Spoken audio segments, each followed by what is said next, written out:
Good morning and welcome to Words of Ex-Mormon. This is Sunday, and so this is the day that I share my Mormon story. And if you haven't seen all of my previous Mormon story episodes, they are all available on YouTube under Words of Ex-Mormon. The link is in my bio, so if you want to go there, you can listen to them all at once. Here on TikTok, it's divided into sections because these tend to be longer, and so therefore I have to break them up a little bit. So either way is totally fine. You can find those and catch up if you'd like. When we left off last week, I was engaged to my now ex-husband, Brandon.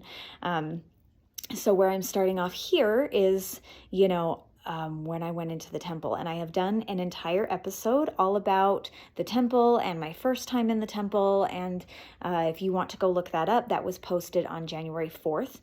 I am wearing, it's the only video where I'm wearing all white. It's a white dress. I'm sitting in my car. It's very easy to find on my feed. So if you want to go and look that up, you can find that one. And it talks about in much more detail my specific personal experience with the temple the first time.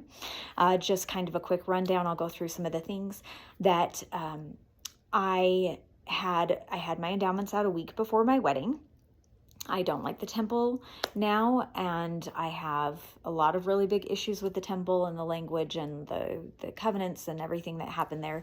But the first time I went through, like the very first time, it was not bad for me. A lot of people I know very quickly recognize the cult behavior. They understand the language where they're like, that isn't okay.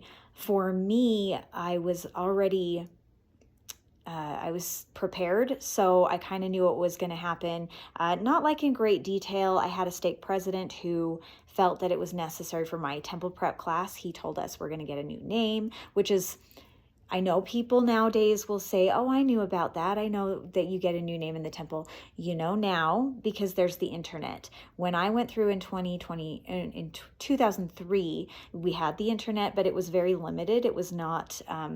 did not have the resources that we have now. The church website did not have the extensive materials or resources or admissions that they have now. And so I didn't have that resource, and they really don't talk about the new name in church. Like even now, even though it's more known, it's not a topic of conversation. It's not a topic of lesson or discussion. So those are things that we didn't know. I did not know about the secret handshakes. I did not know about the washing and anointings. The washing and anointings, for those who don't know, are the first thing you do in the temple. You get those washing and anointings where someone will come and you're under a white sheet that's open on the sides and you're naked under that, and they take this consecrated oil that they touch you in places on your head, on your chest, on your belly, your pubic area, places that would be considered private. And, when you're a Mormon and you're not allowed to even touch a person romantically in any way, shape, or form, and those areas are completely and totally off limits and taboo, this can be a shock. And so our stake president really didn't want us to be shocked, and so he told us some of the things that he felt were necessary for us to be prepared and not to have a shocking, traumatic experience, which I appreciate. Any trauma that I am saved from, I do appreciate. And my glasses, by the way, they're new, and I'm not used to them yet, and they're very heavy. They're adorable, but they're heavy, and so they're sliding down my nose. So I'm going to be doing this a lot, and I'm sorry if that's annoying to you, but it's annoying to me, which is why I'm bringing it up. But it is what it is. Anyway, you can find that video very easily that talks more detail, but my mom was really ticked off to hear that I knew those things. And I think that she herself was probably very traumatized by those things. And, in the temple, now it's more subtle. There's not the where you slit your throat and you slit your bowels. That gesture isn't there. The implication is still there. But my mom, when she went through, she had to basically promise that she would die rather than tell anything from the temple, any kind of information from the temple. And she had to have that traumatic experience. And I don't know, like, I feel like maybe me being prepared for it, being told those things, and there not being like consequences for that, where she was under the impression that the seriousness and the weight of that is that if you tell that kind of a thing, like, you're supposed to kill yourself, you know, like, not that she expected somebody to actually do that, but like that the seriousness, the weight of it was there. And she was impacted by that. So to find out, you know, like, it was unnecessary for her to suffer that way, for her to have to endure that trauma, is very frustrating and very causes resentment. So I understand that, and I think that's kind of where it came from. But of course, you know, like, the stake president didn't tell me about the hidden covenants that we make, the ones that are like the subtopics. I knew that I would be covenanting to, you know, obey Heavenly Father and stuff. I didn't know that I wouldn't be allowed to say bad things or disagree with the prophet or the Lord's anointed, you know. Those are like some sub things. I didn't know that I would be promising that I would be promising to participate in polygamy. I knew that I would be covenanting to be, you know, chaste, to obey the law of chastity and only sleep with my husband. I did not realize that I would be told, like, making a promise that I would also be a polygamist. So those are the kinds of things, you know, he didn't tell us those kinds of things. He didn't show us the handshakes. He didn't tell us the signs and tokens and blah, blah, blah. Just the stuff that, like, normally freaks everybody out, you know? And I also think, at the time, I was so overwhelmed. Like, it's so overwhelming, and you have to say these things, and you have to remember certain things, and then you have to, like, stand up and change your clothes, and you have to put on things, and you have to tie things on this one side, or you have to take off your shoes and put your shoes back on. Like, it's just really ridiculous, rigorous changing going on. And I wanted to do it all right, and I wanted to say the right things. I wanted everything to be, you know, I wanted to be perfect in it. So I was way more focused on that than trying to understand the language, or, you know, I was trying to remember my new name, and I was trying to get the clothing on right. And I just had anxiety over just getting married in general. So those things kind of overshadowed the actual temple experience in and of itself, until I went back a few times, and then I wasn't under as much pressure, and I kind of remembered the things that, you know, with the repetition, I remembered how things were going to happen, and then I could focus more on the language and what was happening. And then I was like, you know, I don't like this. I'm not comfortable with this, you know. Yeah, I did go through in 2003. So, like, I didn't have any of the really disturbing, like, promises that I'd give my life or die or whatever, like my mom did.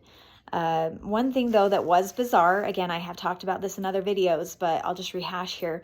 When they do the washing and anointings, and then they give you your garments to wear from that point forward, they tell you some things about how to take care of your garments. And one of the things is, like, you're never supposed to put them on the floor. Like, they should never touch the floor. You should not, you know, bleach them. I still don't really understand why you shouldn't. One of the things that my matron, who did my washing and anointings and then gave me my garments, told me was that I should never wear anything like a colored bra over my garments. My garments are supposed to be against my skin.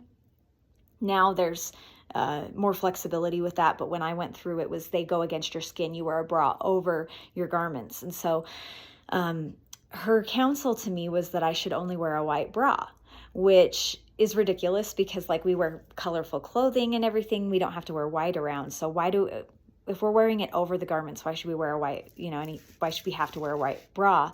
But she said that it would diminish the bright whiteness of the garments if I wore something like a black bra or a red bra or anything else.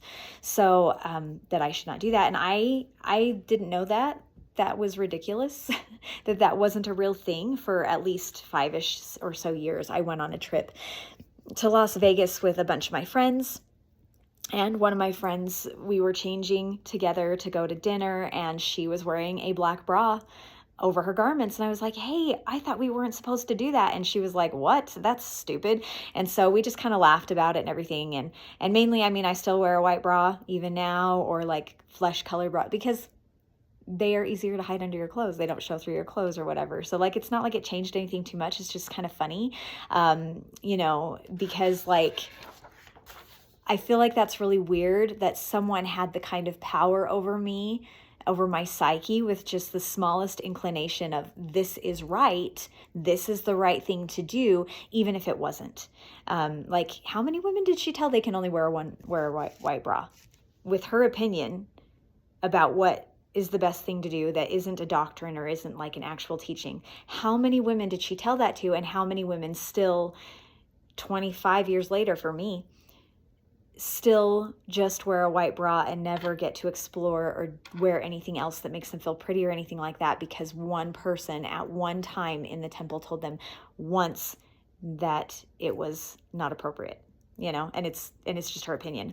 I think about like my mom. She was told when she got her interview with her it was her stake president, actually, or her bishop or something, one of the men in charge, the men who think that they need to tell every woman what they need to do.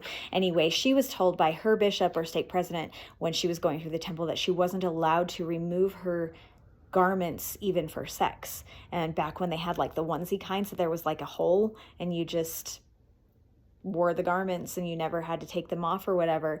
And she wasn't even allowed, she was barely getting married, but she was being told that she couldn't even take them off for sex. I just was really relieved that the matron didn't tell me that, because I think that's just ridiculous. It's so bizarre. But yeah, they didn't tell me that that they would cover my clothes when I got married with the temple clothes, which cover you head to toe, basically. I had the wedding dress that I got married in it was white, and it was very pretty. It was very simple though, and it had like this sheer right here, like kind of collar with like beaded embroidery, like pearls. It had short sleeves, little calf sleeves, and then it was like an A-line with a hem that was very similar. It had a bustle. It was very pretty. But it wasn't really what I had envisioned. I didn't want a traditionally white dress.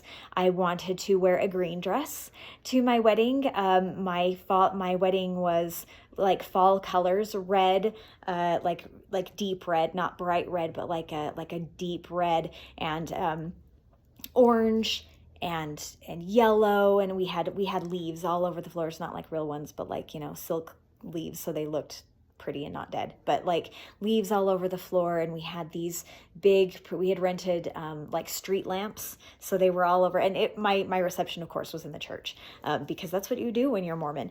And we had these big red bows that went from each street lamp, and I had this big wrought iron like backdrop with fall leaves all over it. And then on the tables I had these beautiful blue urns, and they were full of red sunflowers and stuff like that, autumn leaves and everything, blue baby's breath with a sprig, because I liked the blue kind of like offset the hot colors. My wedding was it was beautiful. It really was. And I wanted a green, like this mossy green colored dress that wasn't a wedding dress. It was actually a bridesmaid's dress, but it was very very soft looking, with like the tulle and stuff like that. And it had this sash, and it was so pretty. But I had brought it up when I was making my temple appointment for our wedding, and they told me, do not wear a dress in here that is a different color. Like your dress needs to be white, not cream colored, not off-white. It has to be white.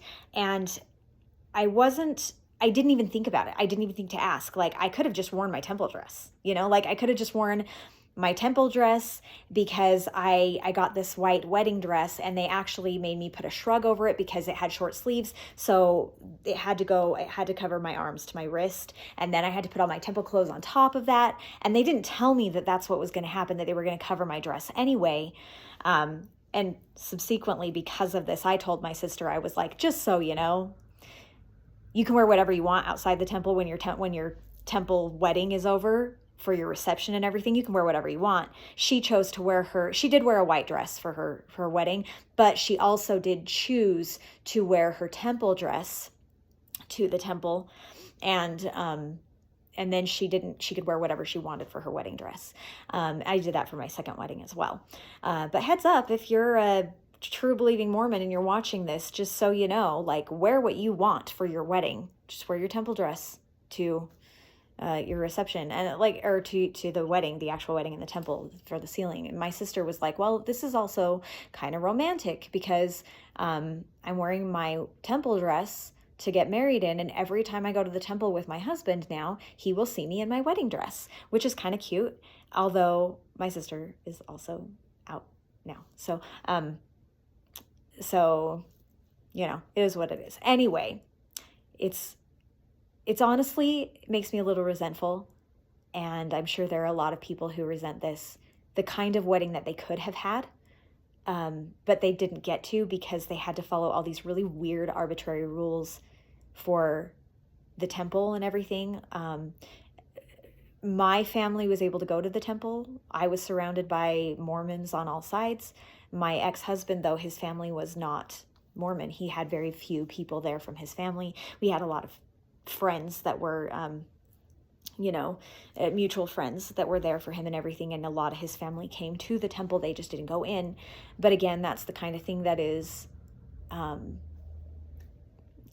people resent. And I understand that. Like, legit, I married my husband, it'll be 12 years this year, and I kind of want a do-over.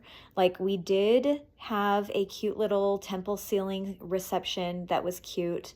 And when we got married, civilly, we had a little luncheon at his mom's house, which was so generous, and it was lovely.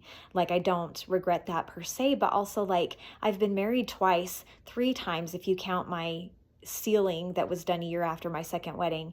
And I never have gotten to do a wedding exactly the way I wanted it to. My first one came pretty close because, like I said, my reception, regardless of not getting the dress I wanted, was gorgeous. It really was. And pretty proud of that. But my dress was not what I wanted either, because I felt like I had to fit into this conformity that was expected of me. Anyway, maybe we'll do like a vow renewal or something like that and do a party and have the dress I want. I don't know. Anyway, or maybe not. I don't know. We'll see. But anyway, let's see. Just like that whole thing with the dress, like it was that common theme that from the time I went back to church after my inactivity, which I talked about in my previous videos, when I went back to church after my previous inactivity, I just lost so much autonomy. As a child, I never felt quite so, and like, there were rules, there were things I had to follow, but every kid has to follow rules. There were things that I wasn't allowed to do or whatever, but I still didn't feel like a specific lack of autonomy, where at this point, going back to church, being an adult, a grown woman, I lost so much autonomy for myself.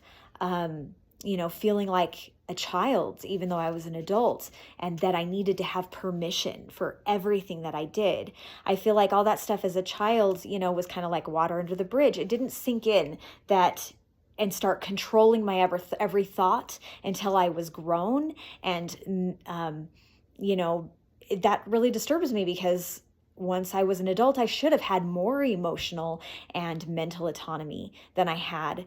And I feel like I should have noticed those black edges kind of creeping in on my psyche, but I didn't. I didn't realize it. Brandon and I had 5 kids together. Lily is 19. She'll be 20 in April. She was born in Utah before we moved to New Jersey with the military, with the Air Force, which is where Mahone was born. Mahone was born in New Jersey, and he is 18. He will be 19 this year in July. Scarlett, who is currently 17, she turned 17 at the end of January. She was born in Alabama. And then after we left the military, we moved back to Utah. And Tooele, Teague, who is now 14, his birthday's also in January, and Heath, who will be 12 in March, they were both born in Tooele, Utah. I feel like parenting is where I dipped my toes into the waters of nuance with the church. For me to obey all the rules and whatever, like, okay, fine, that's fine for me. I was doing those things, but I wanted to raise my kids better. I didn't want them to raise my kids thinking that gay people were dirty or bad. I have a lot of gay friends. I didn't want to raise them to look at people who drank coffee or, who smoked a cigarette and automatically think that they are wicked, bad people. Brandon had a very interesting family dynamic. There were 3 sets of parents. We kind of say that it was a family bush. In fact, my kids now have a family bush instead of a family tree. It's a very unique family setup, definitely not a nuclear family only. And the majority of Brandon's parents drank and smoked, and they were also very good, wonderful people. And so I didn't want the teachings of the church to tarnish my kids' feelings about their grandparents or their cousins or the people in their lives that were wonderful, but weren't traditionally following the same rules and teachings that the church was teaching my kids. I most certainly did not want my girls to grow up hiding their bodies and thinking that men needed to be protected. And likewise, I didn't want my boys, I didn't want them to be thinking that girls were responsible for their thoughts and I didn't want them to expect the girls to protect them or think that women owed them anything. And I made a point of breastfeeding my babies around my older kids all the time. And that, so that I could set a precedence that body parts have real uses and purposes, not that they were always sexual.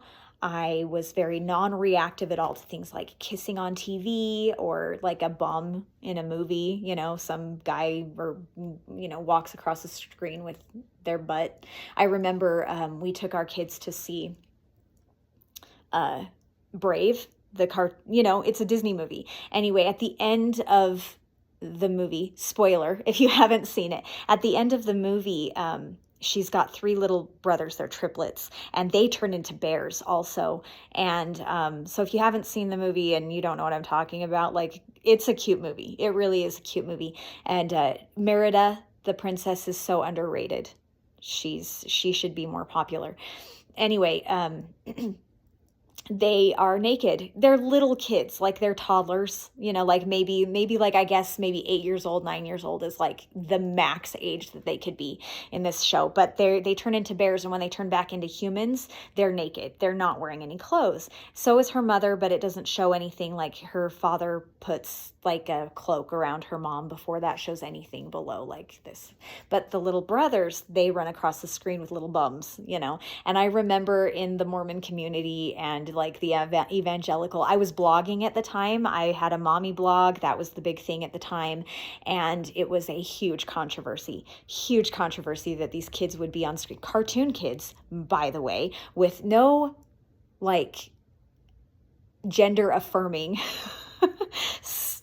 areas showing or anything like that. Just a bum that everybody has. And some people were calling it pornography, and people were saying that it was this big, horrible, that was just that was a non-issue. Our mantra in the house was, body is just a body until you do something else with it.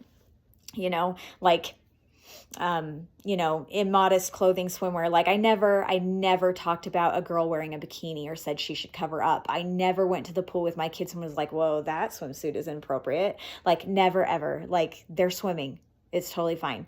I didn't freak out if a kid walked in on me changing or in the bathroom or something, because you're a mom. That happens all the time, I didn't freak out. I would just like kind of casually cover up and then be like, it's a good thing to knock, not a big deal. But I was just always say that, like, a body's a body unless you make something else of it in your mind. And I knew that I couldn't teach those things that the church places so much emphasis on and then have them feel like, like I would accept them or have them not be afraid of me if they, I don't know, came out as gay. I do have a bisexual daughter. Who knows about my younger kids yet? But they're not afraid. They're not afraid to talk to me about those things. What if they came home pregnant, or what if they got drunk or left the church or something like that? Like, I wanted to live the good things of the gospel without preaching them or without teaching them that there were limitations on the atonement, or that it was ever okay to exclude or judge others. My parenting goal, not that I've been perfect at it, but my parenting goal was always love and inclusion and kindness, and that I had decided before marriage even how I would react to any given controversial situation. When one of my children inevitably had something happen or made a choice for themselves, or that I wouldn't have personally chosen for them. It's a lot easier to be a religious parent of little children in some ways. And I'm not trying to diminish the difficulty of the isolation of being a parent of toddlers who have you sleep deprived and sometimes kind of secluded in your home, or when you spend all of church walking the hallways or in the mother's lounge just completely by yourself and feeling ignored and isolated. I just mean, like, in the church, as a religious parent, it's pretty easy with babies to tell them Jesus loves you. Oh, like, there's the prophet. Let's listen to what he's saying. Fold your arms to pray. Oh, look how pretty the temple is, that kind of a thing. And as the whole non-controversial extent of their religious experience, versus when they get into like their teenage years and they have questions, very valid, intelligent questions and opinions and angst and hormones and feelings of their own. And when they go from being a child to being like a whole person with convictions and experiences of their own, things get really foggy. So as a young mom in the church, it was really superficial that way. Like, it was a community and it was a basic way of life. I made my friends there at the church. My kids had a community. I didn't know if I was missing anything, because honestly, nothing else was necessary at that time in my life. My whole little family was sequestered in my little nest. We loved Heavenly Father. Sometimes we read scriptures, and no one had mutual yet or seminary. And the biggest concern was getting them to at least be quiet during the prayer in sacrament meeting.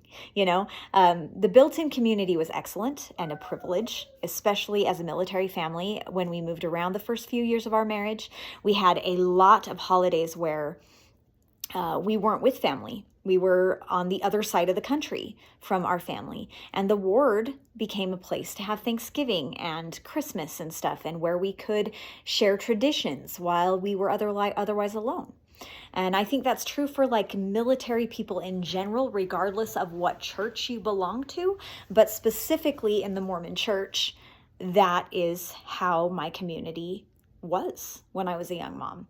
Our first station was in New Jersey. I mentioned that earlier. I loved New Jersey. I will say this. The roads and driving in New Jersey was absolutely manic. It was insane and it was scary. And we did not have GPS. We did not have smartphones then.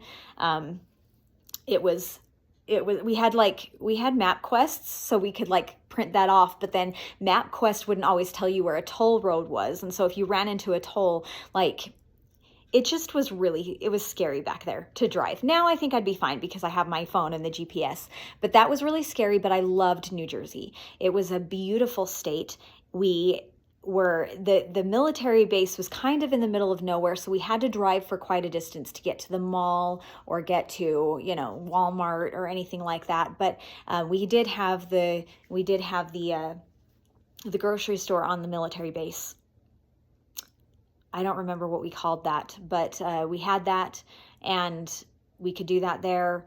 But also we were an hour from everything, but we were also only an hour from New York. We went to, Central Park, and we went to the Statue of Liberty. We took my sister-in-law there when she came to visit.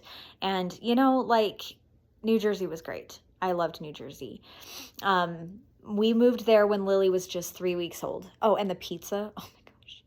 I've never had such good pizza as I had in New Jersey. Every pizza place was owned by an adorable Italian grandpa guy, and they made their own mozzarella and their own sauces, and it was just addicting. Oh my goodness.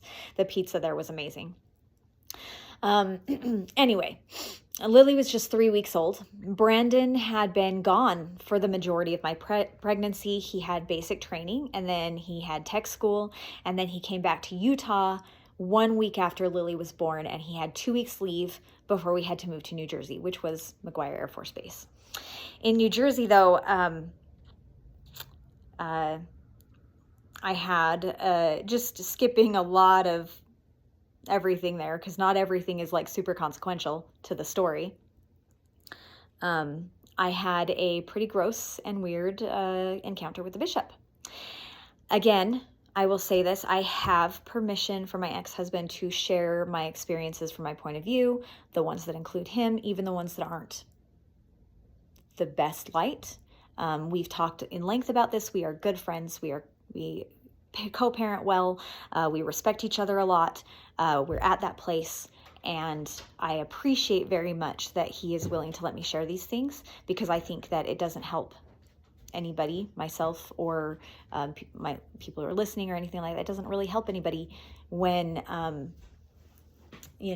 we're not honest about what's happening. And I'm not going to make myself look like an innocent, perfect person either. I'm going to be honest about myself. So moving forward, just know that I do have permission to talk about these things because they involve him, which I think is important. But yeah, I had that kind of gross encounter with a bishop. I had at the time one child, so I only had Lily, but I was very pregnant. This was toward the end of my pregnancy with my second, with Mahone. And this bishop was already kind of frustrating to begin with. He had 6 of his own kids, but they were grown. So, and he was also I'm certain, part of that generation where the dads didn't really do anything with their kids. Their wives did everything, and maybe the wife would be like, hey, if you don't behave, your dad's going to get home and I'm going to tell dad, and then you're going to be in trouble. That's the kind of parenting experience that he had. Do you know what I mean? That's the kind of generation he had. And he would get unreasonably livid if any child in arms made even the slightest sound during sacrament meeting. Not just specifically the passing of the sacrament, but the whole sacrament meeting. And heaven forbid any sound happened during the actual sacrament being passed, because he would literally attack you later and be like, get your kid out of the sacrament meeting if they're going to be making noise. Get up and leave. So that was already kind of stress inducing as a new mom, and you can't control kids like that. You can't reason with them, and even a little giggle or a mommy or anything like that, the ward was expected to silence their children immediately or leave. So there was this level of stress already for anyone with a child. But Brandon did a lot of trainings during this time. Clementine, wrap it up. Brandon did a lot of trainings at this time. He was an air traffic controller at the time we were in New Jersey, where he'd need to go to different bases for different trainings, and he'd leave for a while. And so I was alone a lot. It was me and my baby and my pregnant self, that's how it was. It was normal, I think, for military spouses to be alone on the regular. There were a lot of moms that were single moms for the most part because their husbands were deployed or on a training or something. Well, he went away for one training, and it was in Virginia. So it wasn't super far away, but it was a 4-month TDY, which is a temporary duty. So he was gone for a good portion of time, a good chunk of time. It was not short or quick training, but also not like being deployed, which of course is a lot longer, usually in a different country, and you really don't have, like, you don't see your family when you're deployed. Being in Virginia, and where we were in New Jersey, he came home sometimes on the weekends. And one day he came home and he told me that he had been using pornography. And I regret myself that, I regret myself that I shamed him so much for it. Like, it was legitimately hurtful to me as a real, actual woman who was pregnant for the second time. I didn't look the way I wanted. I didn't feel the way I wanted to, to be compared with a woman on a screen. And pornography in the church is literally like the men's equivalent of women's virtue lessons, where women are chewed gum and licked cupcakes. And so, if you aren't virginal and modest at all times, we are taught that men will become addicted to pornography the moment they look at it, and that it's a disgrace to women, and that it's essentially infidelity. Because you're not allowed to have sexual thoughts about anyone except your spouse.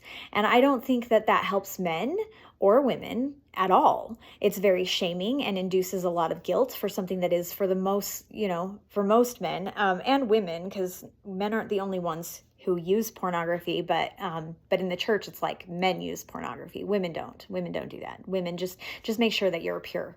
Just make sure that you never have sex with anybody or any kind of sexual thoughts or anything like that at all. But also be like super available for your husband, but don't ever think about it, and for men, it's like, don't ever view pornography. And women, do what your husband wants you to do, because if you don't, he's going to get addicted to pornography. And then of course that's your fault. But I don't think that, it induces a lot of guilt that for most men, most people, is very trivial. And then for women, it doesn't help them, because when you're told, if he looks at pornography, it means that you're not meeting his needs, and you don't look like what he wants you to look like, and you aren't giving him enough sex. And so therefore it's on you. And also, that when a man lusts after a different woman, because remember, in the church, like I said earlier, the consensus is that women don't lust. Sex isn't our thing.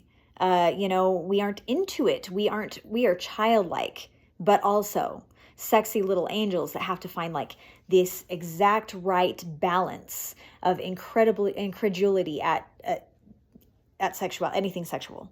And also, like, also be like the exact level of sex kitten that your husband wants. And then if you aren't all those things and he looks at pornography, then basically he's having an affair. It's the same thing in the church. So that was my outlook on porn, because I wasn't taught a healthy way to approach or deal with pornography, or the reasons people use pornography, which, newsflash, isn't always about sex itself, or that pornography used by my partner wouldn't have anything to do with me. Of course it had everything to do with me, everything. And, it didn't have anything to do, I wasn't taught that it didn't have anything to do with me or my looks or his needs. I was just taught it's bad. There's no in between. There's no room, no wiggle room, no nuance, and it's literally poison. So, disclaimer, I feel like that part of pornography is complex, and I'm not saying that men or women who use it should be mercilessly shamed at all. I'm also saying that it can, I think, do damage to the self-image and psyche of the person they're in a relationship with, particularly where I was at this time. I was alone all the time. And so was my husband. He was alone all the time as well, not to discount that at all. So obviously, like, I feel like that's a fairly harmless fix for being alone all the time. But I was alone all the time with babies and very, very pregnant, feeling very fat, very ugly, not pretty, and everything. And so that damaged me. But I think that the church really exacerbates and amplifies both sides. Like, it's totally okay for, the church amplifies the problems, but like, in reality, it's okay for one partner to be like, I don't feel comfortable with that. And it's also okay for a partner to be like, well, it doesn't bother me.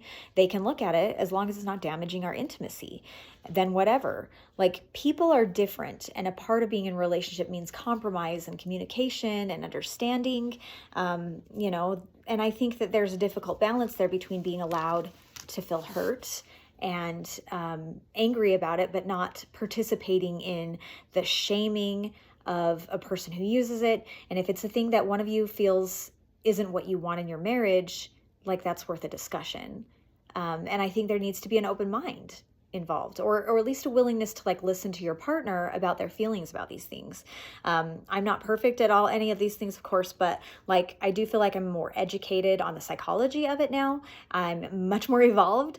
And so I wish I hadn't made it this horrible thing that I had felt it to be at that time, but I did that. And I made us go see the bishop together because, I thought that's what you do when there are sexual sins involved. It's what I had to do when I had sexual sin on my conscience, and I was upset and I kind of wanted to get divorced over it. I was extremely lonely. I was not happy. I was hurt, and I was angry about the pornography, and I felt betrayed, and I wanted to go home to Utah where my friends and family were. Despite how much I loved New Jersey, I was still very lonely, and my friends and family were at home. And I thought that the bishop would help. I thought that he would be like my previous bishops that I had great experiences with, and that they would be, he would have a plan, that he would counsel repentance and then have a plan for us as a couple to like reconcile this, and that it would make it all okay, and that it was the right thing for us to do together. Like in my experience up to that point, and according to the church, the bishop had the ability to resolve these things and make it all better. And I feel like in my husband's case, there was basically nothing. He wasn't asked to apologize to me. He wasn't asked to repent. He wasn't told not to take the sacrament or to even quit doing it. Instead, the bishop, to my complete surprise, turned his attention to me. I was first told to forgive and move on. Okay. I expected that would be something that we would have to work with. Okay. But then also I was told that I needed to make myself more available to my husband, because if I was meeting his needs, he would not need to go to pornography. Which, to some degree was completely expected. Like, this is exactly what we're taught in Young Women's, in Relief Society, with much more, quote, acceptable, appropriate language and lots of implications. But we are taught this. So it's not a surprise, but it was kind of, because it was the first time I was told that. So it was like I was expecting it, but also like a shock to hear it. Do you know what I mean? And not only is this completely dismissive of the problem at hand, it was also giving ownership of my body to someone else to a significant degree. And it was very uncomfortable. I was very uncomfortable with that. And like Brandon was never the kind of guy who was like, you owe it to me or anything like that. So it wasn't an abusive kind of situation ever. I'm just saying that like this kind of behavior could absolutely be misconstrued and taken that way by a man with a different frame of mind. But still, like, regardless of what my husband thought or what my bishop thought or anybody else thought, this was the internal conversation in my own head, that I was very uncomfortable with it. And it was like conflicting, because on one hand, this was my bishop and he must know what's up. He must know what's right to do, right? Like, I should listen to him. Like, he has the power of God. He has the power of discernment. He must know how to make it right, right? So I thought, I must be wrong. I must be the wrong one. I guessed that as a wife, I was just not measuring up. But then also, on the other hand, it made me really grossed out. Like, I knew in my gut that it was inappropriate, and I felt sick about it. Also, that advice was extremely unrealistic. Brandon was not with me for the week, or sometimes even 2 or 3, because coming home for the weekend was difficult. We had one car at the time, which I kept because I had a child to take care of. I had maternity appointments, etc. And I went grocery shopping. I did all these things. Brandon was staying on a military base with barracks, and he had meals provided. Everything was provided for him, and everything was within walking distance on that base. And so Brandon had to take a bus to come home, cost money to travel back and forth. We were not wealthy. We were just enlisted. So he was E3. So, but, you know, I couldn't actually, in any realistic physical manner, make myself more sexually available to him. And I was also very pregnant. It was toward the end of my pregnancy. So I was quite big in the belly. And I had really bad morning sickness at the beginning of it. So like I felt ill a lot. And at the end of the pregnancy, it's really uncomfortable. So, that just wasn't just my baby though either. It was Brandon's baby that we had planned and wanted together. And so it was frustrating to be told that I needed to allow my body, that was also at the time my child's body, to be used for Brandon's needs without accounting for my needs or what my body was doing for my baby at that time. The bishop also criticized my hair. It was like a short, curly, wavy kind of a bob. And it was like platinum blonde at the time. Like think of Marilyn Monroe kind of style. Not at all boyish, not at all masculine, and he told me that it should be longer. I should grow it out, which would be more feminine and attractive to my husband. Like, you know, maybe, I guess, I don't know, but he didn't ask my husband what he's attracted to either. He just was like, this is what is ideal. You should have longer hair. And I also was still kind of a punk at the time. I wore like rainbow jelly bracelets up and down my arms, studded bracelets and stuff like that, studded belts. And keep in mind, I was 23. So it wasn't like I was dressing like wildly outside of my age bracket, but like also, even if I were like some granny dressing like a ska kid, like my clothing and my accessories were just not applicable to the problem.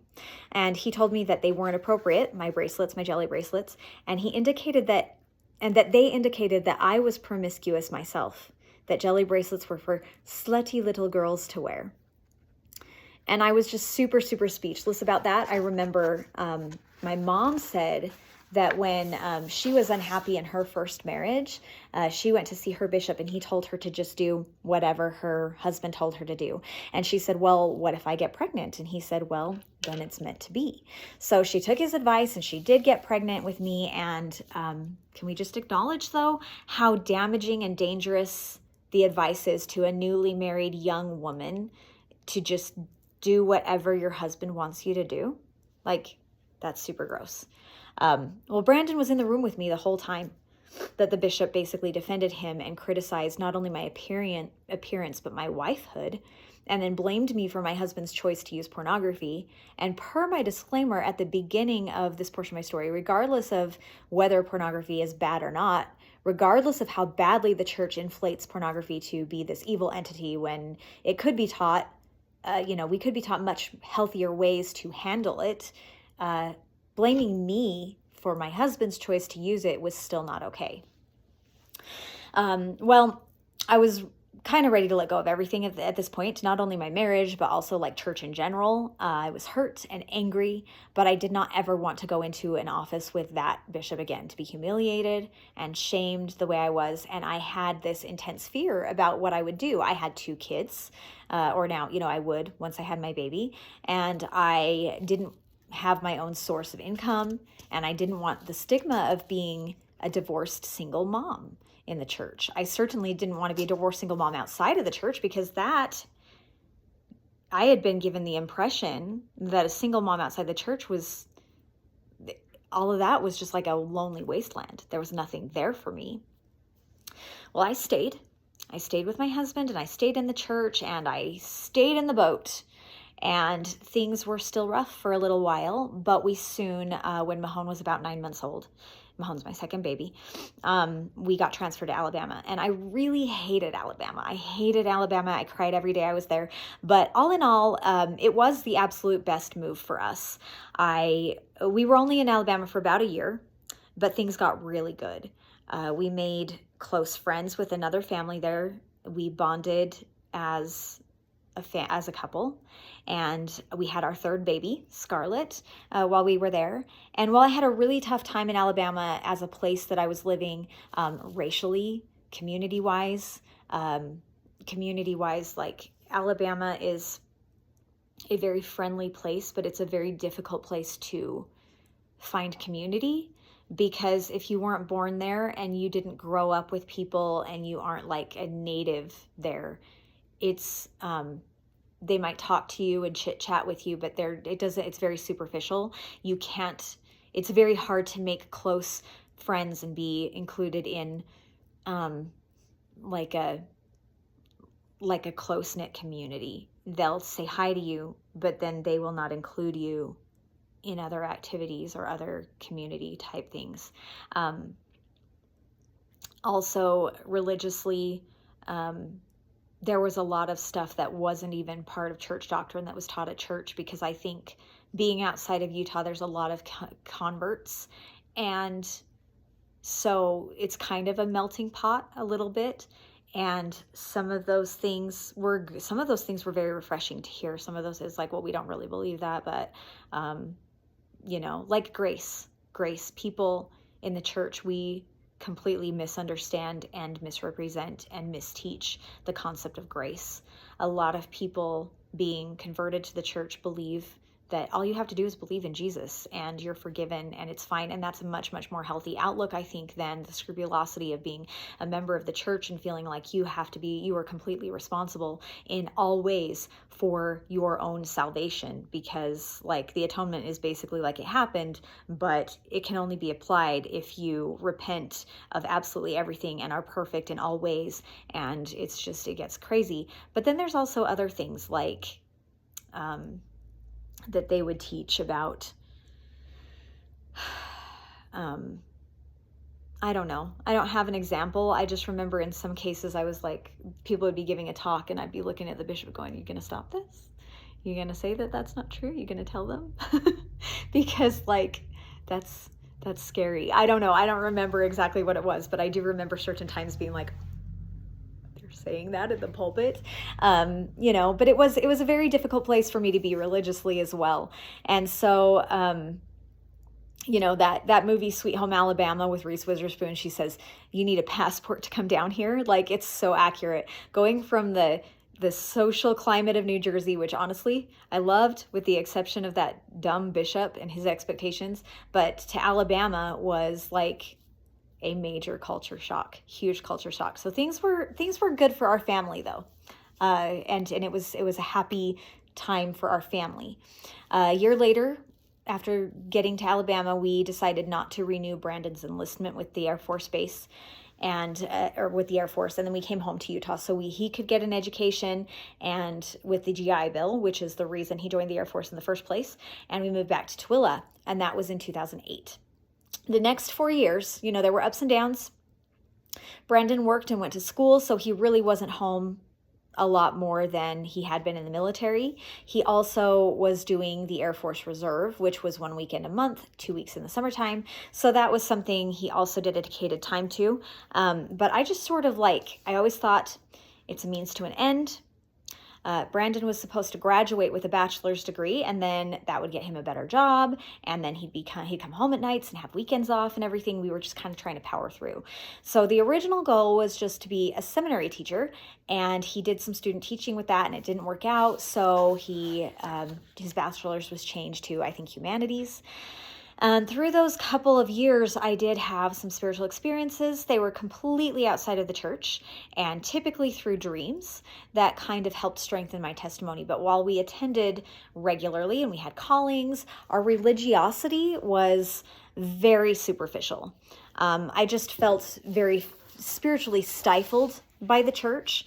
I never had any kind of spiritual experience at church. It was boring. I hated going. I hated having callings. At the time, my reasons for not wanting to go were not belief-based or intelligent or even applicable to anything. I just was burnt out on it. I was burned out. I was sick of it. Brandon and I talked about it often. We always came to the conclusion that we'd be staying in the church. But what I'm saying is that it would not have been difficult to talk me out of the church, to sway me, to give me some information and say, hey, check this out. it wouldn't have been difficult to talk me out of the church at that point. I had no attachments. I was a black sheep. I was a fish out of water. I struggled to make close friends. I felt like there were always these groups of women who would do a lot of things outside of church. And I knew they would because they would talk about them at church and during lessons, and they would sit with their little clique and everything. And I knew that, that was going on, and they would always be kind to me. Nobody was ever like openly mean or rude or anything like that. They would be kind to me and we'd chat at church, but then I would never be invited to those outside things. A couple of times I tried to initiate.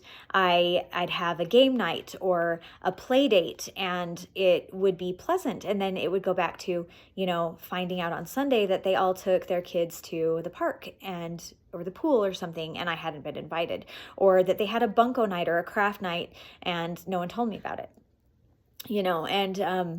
I felt like drowning. It felt like drowning to be a part of a community that you had to be at, because, in the Mormon church, you don't choose your church. You don't choose your ward. You can't say, oh, I really like this ward. They're very inclusive. This bishop is really understanding. I really like what he has to say about everything. I like his practices and stuff. You don't choose your church or ward like you can in other religions. You can find a group, in other religions. You can find a group that suits you and you can go there and make that your community. But in the Mormon church, you go to a ward that you're assigned to. And so I was a part of this community that clearly was not really accepting me, not deeply. And I didn't really understand why either. Like, I thought I was kind and generous, maybe a little awkward. But I wasn't rude. I wasn't inappropriate. But I wasn't really allowed to go anywhere else to find other community. And I could only be a part of this community as far as the other women would include me. And it really wasn't much. So I didn't feel like a lot of connection or close ties to the church or, my ward or my neighbors at the time. My kids were little, so they didn't have any strong attachments either. Well, the day before New Year's 2012, while I was pregnant with my 5th baby, I found out that Brandon had an affair, and we proceeded with a divorce. So suddenly, I needed the church.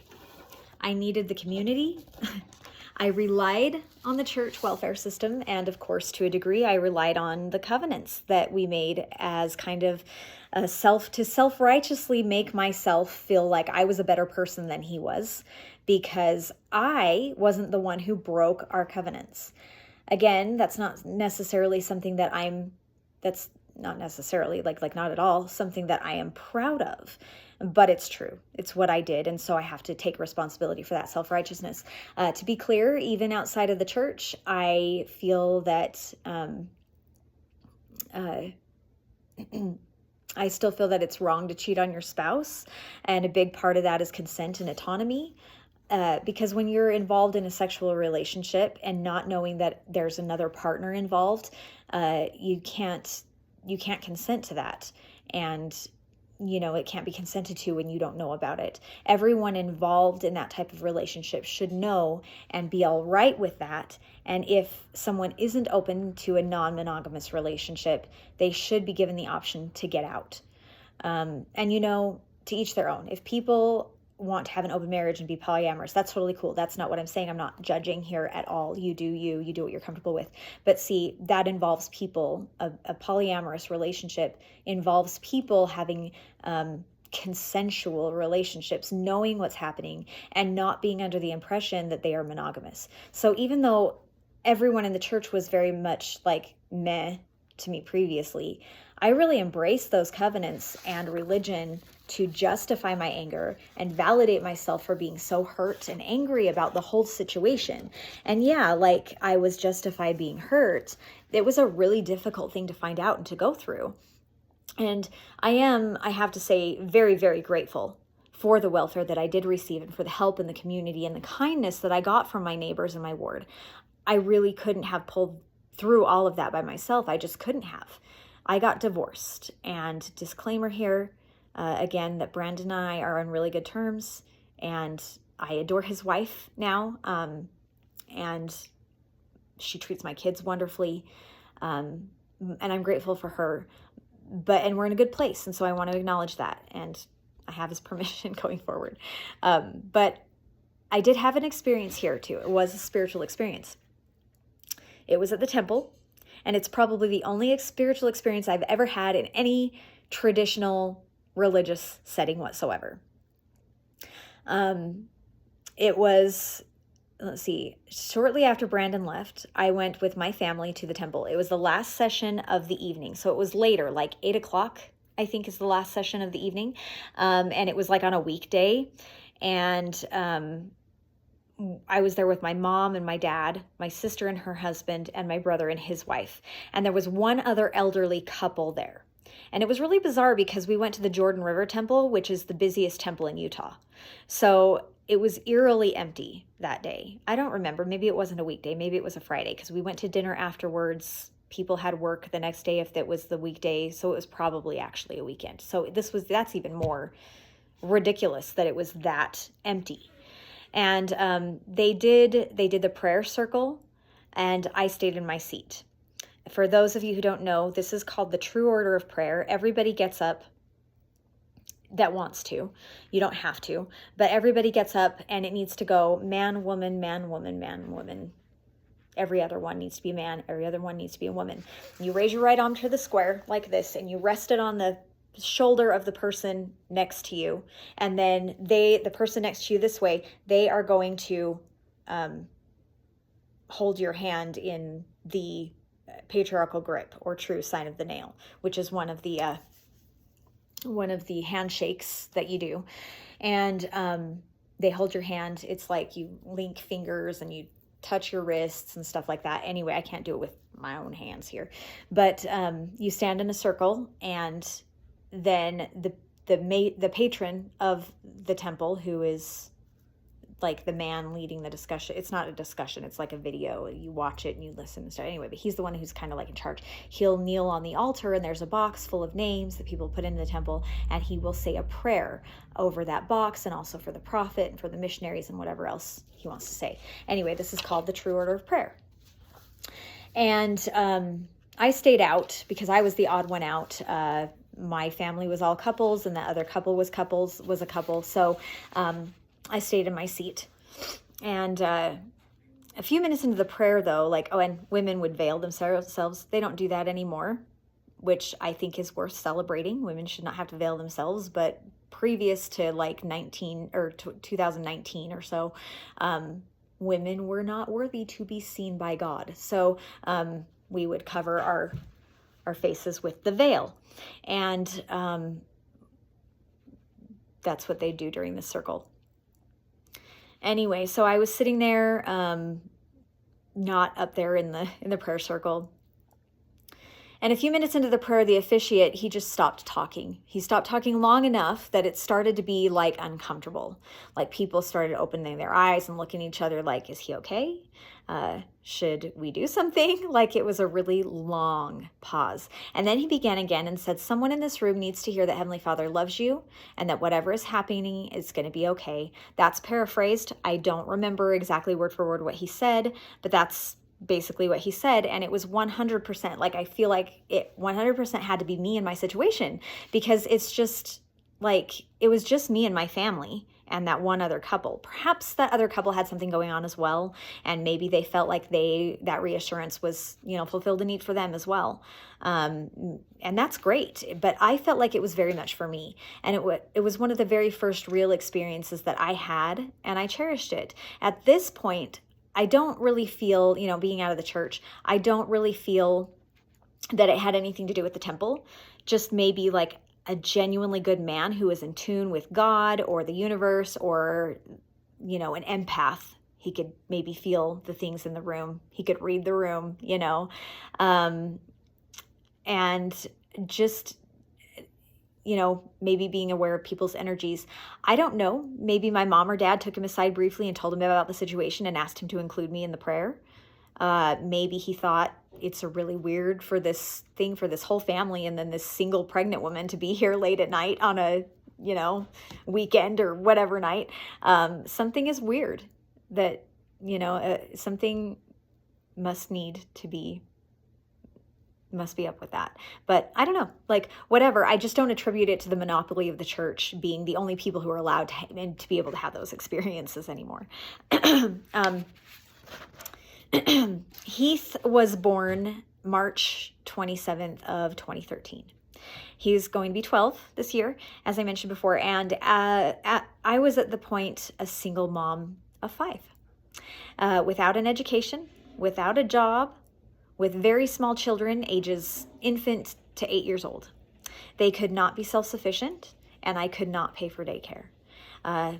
Anyways, yeah, the church was a fantastic resource for me at this time. People felt very sorry for me, and I was the exception. You know what I mean? I did not do anything wrong, but Brandon did. So there was a lot of people that were very willing to help me. The bishop gave me a generous list for the bishop's storehouse so I could feed my family, and I qualified for that because I had paid my tithing. I had been faithful, and while I had never, I had felt very excluded and like an outcast, good people in my ward did want to help me. And I am forever and still very grateful for that. People babysat my kids while I went to doctor's appointments when I had my baby, and dropped off pizzas for my family, watched my kids while I went to literally hundreds of job interviews. I didn't have any choice, and I became reliant on the church. Great neighbors, very generous ward, generous bishop, family help. My parents were exceptionally helpful, of course. My mom, in addition to the bishop's storehouse food, would bring my kids treats and things that the storehouse doesn't provide. She bought me little gifts and clothes because there was no extra money for me at all after carrying my kids. My sister-in-law, my brother's sweet wife, she bought shoes for my kids that they needed for school. People gave me name brand hand-me-downs for my kids. Everyone came to support Lily in her baptism. She was 8, and she was turning 8 April after Brandon left. So she turned 8 in April and was baptized by my dad. And they wanted to be there for our family, who was in the midst of a very difficult time, and a little girl who was feeling very conflicted about her life in general, for sure. But I'm also sure that a lot of people came out of curiosity and suspicion as well. They wanted to see the woman that my husband, whom I'm sure they had a good opinion of up until then, of my husband, had left me for. They wanted to compare us to see if there was like a visual reason for the betrayal. I had never, ever at that time or since been to a baptism where so many people were packed in. People were standing at the back of the room, even with her baptism. But yeah, I was very taken care of by my community, and I am grateful. 2 things can exist at once. I can be grateful, and I can know that these people who helped me are good, kind people who did want to help me and who had compassion. And I can also be aware that a lot of this was because it was a scandal, and because they too felt the Mormon reality of, well, she did everything right. She isn't to blame. He's to blame. This is a case of good versus evil. She's the exception. While at the same time, people who did not know me or my circumstance would sneer and say snarky things about crossing my legs under their breath while I used WIC checks in the store with my 5 kids in tow.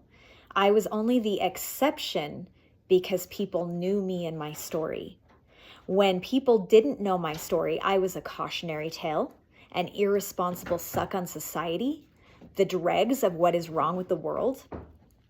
And I knew this because while I was so grateful for the help that I desperately needed, the help came, yes, from people who had not cared for 1 second about me before that time. It was a very real sense, self-righteous surface and unconditional and conditional love. But there I was again, very quickly and nearly irrevocably connected to people in my ward, to the church as an entity, which had supported and saved me, and with a debt owed. From that point on, I had to be completely loyal to the church because it had kept me from going completely underwater in all capacity. And in my gratitude, I was bonded. So that is going to bring us to the end of this Mormon story today. I would love to hear your thoughts.